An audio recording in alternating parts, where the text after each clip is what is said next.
tuhsina ila zawjiha, kuwa mwema kwa mume wake. An tuhsina ila zawjiha, kuwa mwema kwa mume wake. Idha aradatil hayata saida, pindi atakapotaka maisha mazuri.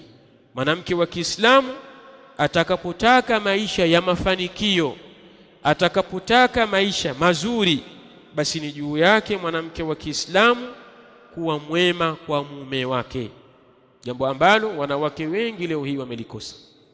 Baada ya kuingiwa na umagharibi na kuonekana kila mtu ana uhuru, kuna hurriyatu at-takallum, uhuru wa kuzungumza, uhuru wa kujieleza, uhuru wa kufanya vile unavyotaka, basi na wanawake wa Kiislamu baadhi yao wakaliiga hili na wakalidhihirisha kwa waume zao, wakakosa adabu mbele ya waume zao.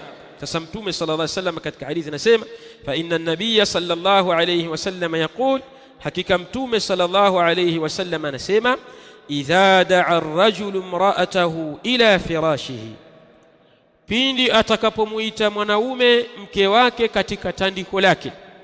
Idha da'a ar-rajulu imra'atahu ila firashihi, pindi atakapomuita mwanaume mke wake katika tandiko lake.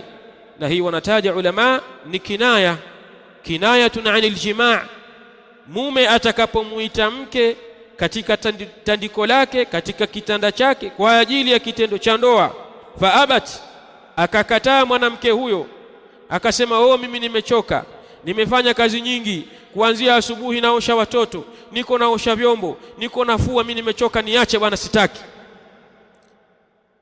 Mtume anasema, la'anataha almalaikatu, mwanamke huyu watamlaani yeye malaika wa Allah subhanahu wa ta'ala. Na al-la'na ni at-tard wal-ib'ad min rahmatillah. La'na maana yake ni kufukuzwa na kuwekwa mbali na huruma za Allah subhanahu wa ta'ala. Ikiwa atakufa mwanamke huyo baada ya kumkatalia mume wake, basi mtu huyo yuko mbali na huruma ya Allah subhanahu wa ta'ala, yuko mbali na rahma za Allah subhanahu wa ta'ala, hawezi kuingia katika pepo ya Allah subhanahu wa ta'ala muda wa kuwa yuko mbali na huruma ya Allah subhanahu wa ta'ala. Kwa hivyo mwanamke wa Kiislamu atakikana kuwa mwema kwa mume wake, bali imekuja katika baadhi ya hadithi Mtume anasema, hata kama atakuwa jikoni mwanamke huyu anaitwa na mume wake kwa ajili ya haja zake, basi atakikana mwanamke huyu kuacha, kama ni ugali uungue, kama ni maharage aache yaungue, kama ni chakula alikuwa anapika akiache kiungue, aende akatekeleze haja ya mume wake. Ndio mafundisho ya Mtume sallallahu alaihi wasallam. Vipi wewe unakataa eti